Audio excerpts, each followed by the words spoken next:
હવામાન નિષ્ણાંત પરેશ ગોસ્વામીની આગાહી ગુજરાતમાં વાવાઝોડાનો ખતરો અરબ સાગરમાં લો પ્રેશર બન્યું છે અને આગળ જતા આ લો પ્રેશર વાવાઝોડું બની શકે છે। ત્યારે પરેશ ગોસ્વામીએ આગાહી કરી છે કે હજુ પણ આ સિસ્ટમ ટ્રેક બદલી શકે છે અને વાવાઝોડું બન્યું તો તેનું નામ શક્તિ પણ હશે અને આ વાવાઝોડાને શ્રીલંકા તરફથી શક્તિ નામ આપવામાં આવશે। આ પરેશ ગોસ્વામીએ આગાહી કરી છે। હવામાન નિષ્ણાંત છે પરેશ ગોસ્વામી, જેમણે વાવાઝોડાનો ગુજરાતમાં ખતરો હોવાની વાત કરી છે અને હાલ તો અરબ સાગરમાં આ લો પ્રેશર બન્યું છે જે વાવાઝોડું બની શકે છે આગળ જતા। જો કે આ સાથોસાથ આ સિસ્ટમ ટ્રેક બદલી શકે છે તેવી વાત પણ કરી છે અને સાથે જ આ વાવાઝોડાનું નામ શ્રીલંકા તરફથી શક્તિ આપવામાં આવશે તેવી પણ વાત કરી। ગુજરાતની અંદર ફરીથી એક વાવાઝોડાનો ખતરો તોડાઈ રહ્યો છે, કેમ કે ઘણા દિવસથી ગોવાથી દક્ષિણ પશ્ચિમની અંદર એક વરસાદી સિસ્ટમ બની રહી હતી, એ સાયક્લોનિક સર્ક્યુલેશન બન્યું અને અમે ઘણા સમયથી જે અનુમાન લગાવી રહ્યા હતા કે 22 મે આસપાસ આ સિસ્ટમ છે લો પ્રેશરમાં પરિવર્તિત થશે, પણ આ સિસ્ટમ છે આજે 21 મે 2025 ના રોજ લો પ્રેશરમાં પરિવર્તિત થઈ ચૂકી છે। અત્યારે મજબૂત લો પ્રેશર અરબ સાગરની અંદર બન્યું છે અને ઘણા સમયથી આપણું જે અનુમાન હતું કે આ સિસ્ટમ છે એ થોડી ઘણી પણ જો ઉત્તર પશ્ચિમ અથવા તો પશ્ચિમ દિશામાં લો પ્રેશર બન્યા પછી મૂવમેન્ટ કરે તો અત્યારે અરબ સાગરનું તમામ હવામાન છે એ સાયક્લોન બનવા માટે સાનુકૂળ છે, જેમાં ટેમ્પરેચર, ભેજથી લઈને અનેક પરિબળો છે એ સાયક્લોન બનવા માટે અનુકૂળ દેખાઈ રહ્યા હતા। એટલે આ સિસ્ટમ છે એ પશ્ચિમ દિશા અથવા તો ઉત્તર પશ્ચિમ તરફ ગતિ કરે, મૂવમેન્ટ કરે તો સાયક્લોન બનવાની શક્યતાઓ હતી અને એ જ મુજબ હવે આ સિસ્ટમ છે એ પશ્ચિમ અને ઉત્તર પશ્ચિમ તરફ મૂવમેન્ટ કરે તેવી પૂરી શક્યતાઓ છે। એટલે આગળ જતા આ સિસ્ટમ છે લો પ્રેશરમાંથી મજબૂત થઈ અને ડિપ્રેશન, ડીપ ડિપ્રેશન અને સાયક્લોન પણ બની શકે છે। એટલે સાયક્લોન બનવાના ચાન્સ વધી રહ્યા છે। અરબ સાગરની અંદર જો આ સાયક્લોન બનશે તો શ્રીલંકા દેશ તરફથી આનું નામ આપવામાં આવશે અને આ સાયક્લોનનું નામ હશે શક્તિ। આગળ વાત કરીએ વધુ એક મહત્વના સમાચારની તો આગાહીકાર અંબાલાલ પટેલે મોટી આગાહી વ્યક્ત કરી છે। આગાહીકાર અંબાલાલ પટેલની વધુ એક આગાહી આપણી સાથે અમારા સંવાદદાતા હિરેન રાજગુરુ જોડાઈ ગયા છે। હિરેન, જે રીતે અંબાલાલ પટેલે વધુ એક મોટી આગાહી કરી છે, શું વિગતો? બિલકુલ, અંબાલાલ કાકાએ આગાહી કરી છે કે 28 તારીખની આસપાસ, માફ કરજો, 24 તારીખની આસપાસથી એક વાવાઝોડું ઊભું થવાનું છે અને એ ગુજરાતના દરિયા કિનારે અથડાવાનું છે। વાત કરીએ અત્યારે શું પરિસ્થિતિ છે કાકા, આપે જે વાવાઝોડાની પરિસ્થિતિની વાત કરી છે, અત્યારે શું પરિસ્થિતિ છે સમુદ્રની અંદર? શું લાગી રહ્યું છે કે આ વાવાઝોડું બની રહ્યું છે આજકાલમાં કંઈ? મુંબઈથી ગોવા સુધીમાં લગભગ એક સિસ્ટમ છે, હવાનું હળવું દબાણ ઊભું થવાની શક્યતા રહે છે। વાવાઝોડું તો હવામાન ખાતું પુષ્ટિ કરે ત્યારે જ ખ્યાલ આવી શકે, પણ વાવાઝોડા બનવાના પેરામીટરમાં જોતાં લગભગ બનવાની શક્યતા છે। સમુદ્રનું તાપમાન લગભગ 30 ડિગ્રી સેલ્સિયસની આસપાસ છે અને લગભગ અન્ય પેરામીટરો પણ મળે છે। શુષ્ક હવા ચાલવી જોઈએ અને અન્ય જોવા જઈએ તો લગભગ પશ્ચિમ સૌરાષ્ટ્ર થોડેક દૂરના ભાગમાં 994, 998, 990 જેવું મિલીબારમાં હવાનું દબાણ છે। એટલે આ હવાના દબાણો જે છે એ હળવા હવાના દબાણો જે છે જેના કારણે આ વાવાઝોડું લો પ્રેશરમાં તબદીલ થઈ શકે છે અને લો પ્રેશર મિલીબારમાં મપાતા હોય છે। એટલે ગુજરાતમાં પણ અંદરના ભાગોમાં પણ 1000 મિલીબાર જેવું હવાનું દબાણ ઊભું રહેવાની શક્યતા છે। એટલે આ દરિયાઈ પેરામીટરો અને હવાના દબાણ જોતાં સાયક્લોન બનવાની શક્યતા છે અને આ સાયક્લોન લગભગ 22 થી 24 તારીખ સુધીમાં બની જવાની શક્યતા રહે, પણ તેની અસર છે 31 તારીખ સુધી થવાની શક્યતા રહે અને 22 થી 24 કે 25 તારીખ આસપાસ જે મુંબઈથી ગુજરાતમાં કદાચ લેન્ડફોલ થઈ શકે અથવા સમુદ્રમાં પણ વિખરાઈ જઈ શકે। એટલે આ વાવાઝોડું જે છે એની ગતિ વધારે છે અને આ વાવાઝોડાના કારણે દરિયો જાણે વલવાતો હોય તેવું જાણે છે। દરિયા ખેડૂતો સાવધ રહેવાની જરૂર છે। દક્ષિણ સૌરાષ્ટ્રના ભાગોમાં અને ગુજરાતના કેટલાક ભાગમાં ભારે વરસાદ થવાની શક્યતા છે। કેટલાક ભાગમાં 2 ઇંચ, 3 ઇંચ કે કોઈ ભાગમાં 6 ઇંચ જેવો પણ વરસાદ થઈ શકે છે અને લગભગ સમગ્ર ગુજરાતમાં વરસાદ થવાની શક્યતા રહેશે। મુંબઈ, મહારાષ્ટ્રના ભાગોમાં 15 ઇંચ કે તેથી વધારે વરસાદ થવાની શક્યતા રહેશે। વલસાડના ભાગોમાં પણ 12 ઇંચ આસપાસ વરસાદ થવાની શક્યતા રહે છે. એટલે વરસાદની ગતિવિધિ વધારે છે, પણ પવનનું જોર વધારે છે. પવનની ગતિ તો જે હવામાનમાં ચેન્જ તો આજથી જ આવી જશે. આજે દક્ષિણ ગુજરાતના કેટલાક ભાગમાં ભારે આંધી અને વંટોળ સાથે વરસાદ થવાની શક્યતા છે. ખાસ કરીને ગાજવીજ વધારે થવાની શક્યતા છે. ગાજવીજનું પ્રમાણ તો સૌરાષ્ટ્રમાં લગભગ સુરનગર, થાણ, ચોટીલા, હળવદ, ધાંગધ્રા આ ભાગોમાં અને ઉત્તર ગુજરાતમાં વિરંગામ તેમજ છે કડી, કલોલ, વિસનગર, મહેસાણા, બનાસકાંઠા વગેરે ભાગમાં ગાજવીજ તો રહે છે. ગાજવીજનું પ્રમાણ વડોદરાના ભાગમાં વધારે રહેવાની શક્યતા છે. આ ગાજવીજ અને વીજ પ્રપાતથી જનધને કાળજી રાખવાની જરૂર છે, કારણ કે ગાજવીજ જબરજસ્ત થશે અને વાવાઝોડાની ગતિમાં દરિયો પણ જબરજસ્ત વલણવા છે. એટલે આ વખતે લગભગ છેક એક ટ્રફ રેખા પણ બની રહી છે, કેરળથી માંડીને છેક ગુજરાત સુધીમાં, અને અન્ય બાબતો જે હવાના દબાણો પણ બની રહ્યા છે.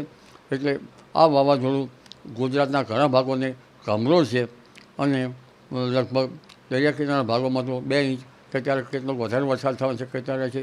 પણ ગાજવીજ તો આખા ગુજરાતમાં થવાની શક્યતા રહે છે, જેમાં સૌરાષ્ટ્રના ભાગોમાં અને વડોદરાના મધ્ય ગુજરાતના ભાગોમાં જબરજસ્ત ગાજવીજ થવાની શક્યતા રહે છે. જી કાકા, તમે જે કીધું કે 22 થી 24ની વચ્ચે, આજે 21 તારીખ છે, આજે કઈ રીતની સિસ્ટમ ડેવલપ થઈ રહી છે અથવા તો પરિસ્થિતિ જ્યાંથી વાવાઝોડું ઉદ્ભવવાનું છે ત્યાં કઈ રીતની જોવા મળી રહી છે? ત્યાં જે મુંબઈના ગોવા વચ્ચે જે છે ત્યાં સમુદ્રમાં હવાનું હળવું દબાણ ઊભું થવાની શક્યતા રહે છે, અને આ દબાણ ધીરે ધીરે સમુદ્રમાં દૂર જતાં તે ચક્રવાતમાં તબદીલ થવાની શક્યતા રહે છે. અને આ ચક્રવાતની અસરો જે છે એ લગભગ 22 થી 24માં ગુજરાતમાં ભારેથી અતિભારે વરસાદ ઘણા ભાગોમાં થશે.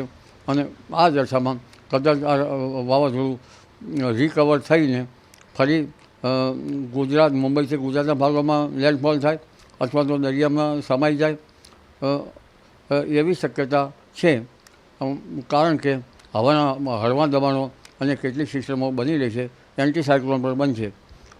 એટલે આ વખતે જે વાવાઝોડાની અસર છે તેના કારણે ચોમાસું પણ વહેલું આવી શકવાની શક્યતા રહે છે. જી કાકા, શું લાગે છે અત્યારે જે પરિસ્થિતિ છે એ પ્રમાણે વાવાઝોડું લેન્ડફોલ થતું લાગે છે, દરિયાની અંદર જતું લાગે છે? જો લેન્ડફોલ થતું લાગે છે તો શું દક્ષિણ ગુજરાત તરફ લાગે છે કે સૌરાષ્ટ્ર તરફ લાગે છે? અત્યારે હાલ તો સંતાકુકડી વાવાઝોડું રમશે. ક્યાં લેન્ડફોલ થાય અત્યારે ખ્યાલ ના આવે.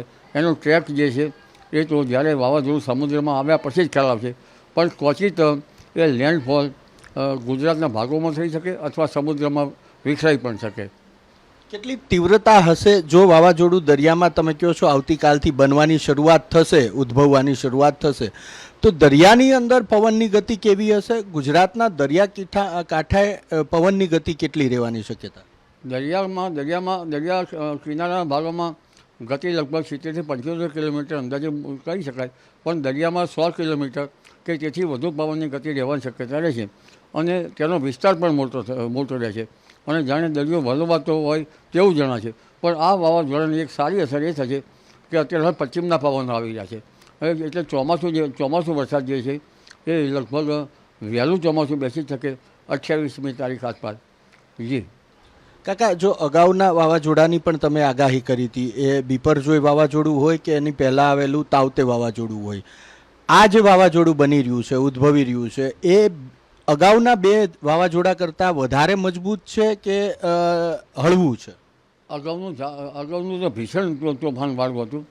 આ વાવાઝોડું કદાચ ભીષણ નહીં બની શકે, પણ વાવાઝોડું ખતરનાક તો બનશે જ. જી કેટલી નુકસાની પહોંચાડી શકે ગુજરાતના દરિયા કિનારે?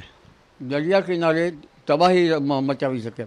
ખાસ કરીને મુંબઈ, મહારાષ્ટ્રના ભાગોમાં ભારે તબાહી મચાવશે, ક્યાંક પૂર પણ આવી શકે. વલસાડ, આહવા, ડાંગ અને દક્ષિણ ગુજરાતના ભાગમાં પણ લગભગ કોઈ ભાગમાં પૂર આવી શકવાની શક્યતા રહે છે. અને ગુજરાતના ભિન્ન ભાગોમાં ભારે વરસાદ કે કેટલાક ભાગમાં અતિભારે વરસાદ થવાની શક્યતા છે. તબાહી સૂચક જોઈએ તો લો લાઇન જે વિસ્તાર છે એમાં પાણી ભરી જાય અને પવનની ગતિ તો આજથી જ વધશે. આજે પવન દક્ષિણ ગુજરાત હોય કે ગુજરાતના અન્ય ભાગો હોય, ભારે પવનની ગતિ રહેશે. કાચા મકાનના સાપરા ઉડી જાય એવી ગતિ હવે શરૂ થઈ જશે. અને અત્યારે કૃતિકા નક્ષત્ર ચાલે છે અને ત્યારબાદ 25મી તારીખથી રોહિણી નક્ષત્ર બેસે અને રોહિણી નક્ષત્રમાં વરસાદ આવતો જી. હોય છે, પણ રોહિણી નક્ષત્રમાં આ વખતે જાણે ચોમાસું આવ્યો તેવો વરસાદ આવવાની શક્યતા રહે છે જી અને હિરેન. તબાહી સૂચક વરસાદ આવવાની શક્યતા રહે છે અને આ વરસાદ લગભગ માસના અંત સુધી રહેવાની શક્યતા રહે છે. એટલે રોહિણી ઉતરતા પણ વરસવાની શક્યતા રહેતા ચોમાસાને લીધે નિયમિત રહેવાની શક્યતા રહે છે. પરંતુ આ જે વરસાદની સિસ્ટમ છે એ ચોમાસું વહેલું લાવી શકે. ખૂબ આભાર કાકા વાત કરવા માટે. તો અંબાલાલ કાકાએ જણાવ્યું છે એ મુજબ વાવાઝોડું બનવાની પ્રક્રિયા જે જી. હવાનું હળવું દબાણ સર્જાતું હોય આજથી શરૂ થઈ ગઈ છે. આજથી જ પવન વધારે ફૂંકાશે અને વાવાઝોડું તબાહી નોતરનારું હશે. ચોક્કસથી હિરેન, જોડાવા બદલ અને માહિતી બદલ આપનો આભાર. અંબાલાલ પટેલ બાદ હવામાન વિભાગે પણ વાવાઝોડાને લઈ આગાહી કરી છે. આગામી દિવસોમાં વાવાઝોડાની પણ હવામાન વિભાગ દ્વારા આશંકા. અપર એર સર્ક્યુલેશનના કારણે અરબ સાગરમાં ઉદ્ભવી શકે છે વાવાઝોડું. 12 કલાક બાદ સાયક્લોનિક સર્ક્યુલેશન લો પ્રેશરમાં પરિવર્તિત થશે. 36 કલાકમાં લો પ્રેશર ડિપ્રેશનમાં ફેરવાય તો વાવાઝોડાની સંભાવના છે. રાજ્યના મોટાભાગના જિલ્લાઓમાં વરસાદનું એલર્ટ આપવામાં આવ્યું છે. અનેક વિસ્તારોમાં ભારે પવન સાથે ધોધમાર વરસાદની આગાહી છે. 2 દિવસ સુધી સાર્વત્રિક કમોસમી વરસાદની હવામાન વિભાગે આગાહી વ્યક્ત કરી છે. રાજ્યમાં 3 કલાક ગાજવીજ અને પવન સાથે વરસાદની આગાહી છે. ગીર સોમનાથ, દીવ અને જૂનાગઢમાં પણ પવન સાથે મધ્યમ વરસાદનું આગમન થશે. તો પોરબંદર, અમરેલીમાં ભારે પવન સાથે મધ્યમ વરસાદની આગાહી છે. સુરત, નવસારી, ડાંગ અને વલસાડમાં છૂટાછવાયાથી મધ્યમ વરસાદની આગાહી છે. તો તાપી, દમણ, દાદરા નગર હવેલીમાં છૂટાછવાયા મધ્યમ વરસાદની આગાહી છે. આ સાથે ભરૂચ, નર્મદા, વડોદરા, છોટાઉદેપુરમાં છૂટાછવાયા મધ્યમ વરસાદનું અનુમાન છે. તો દાહોદ, ભાવનગર, બોટાદ, રાજકોટમાં પણ છૂટાછવાયા મધ્યમ વરસાદનું અનુમાન છે. અમદાવાદ, દ્વારકા, જામનગર, આણંદમાં પણ મધ્યમ વરસાદની આગાહી. ખેડા, પંચમહાલમાં પણ ગાજવીજ સાથે મધ્યમ વરસાદની આગાહી છે. તો મોરબી, સુરેન્દ્રનગર, મહીસાગરમાં ગાજવીજ સાથે હળવો વરસાદ રહેશે. આજે રાજ્યના 42 તાલુકામાં નોંધાયો છે વરસાદ. અંકલેશ્વરમાં સૌથી વધુ 2 ઇંચ, સાવરકુંડલામાં 1.5 ઇંચ, ઉમરપાડામાં 1.5 ઇંચ, ઝઘડિયામાં 1.5 ઇંચ, હાંસોટમાં નોંધાયો 1.25 ઇંચ, તાલાલામાં પણ 1.25 ઇંચ, જેસરમાં 1 ઇંચ વરસાદ, સુરતમાં પણ 1 ઇંચ વરસાદ નોંધાયો છે. તલાલામાં 0.5 ઇંચ, ભરૂચ, બારડોલીમાં 0.5 ઇંચ વરસાદ, ધારીમાં 1/2 ઇંચ વરસાદ નોંધાયો છે. एक अपर एयर साइक्लोनिक सर्कुलेशन मध्य पूर्व मध्य अरब सागर के ऊपर परसिस्ट कर रहे हैं, जो कि ऑफ नॉर्थ कर्नाटका कोस्ट और गुजरात को गोवा कोस्ट के पास परसिस्ट कर रहा है. ये साइक्लोनिक सर्कुलेशन अभी अगले 12 घंटा में इसको लो प्रेशर होने का संभावना है. फिर 12 घंटा के बाद 36 आवर में ये डिप्रेशन होने का भी आज पूर्वानुमान दिया गया है.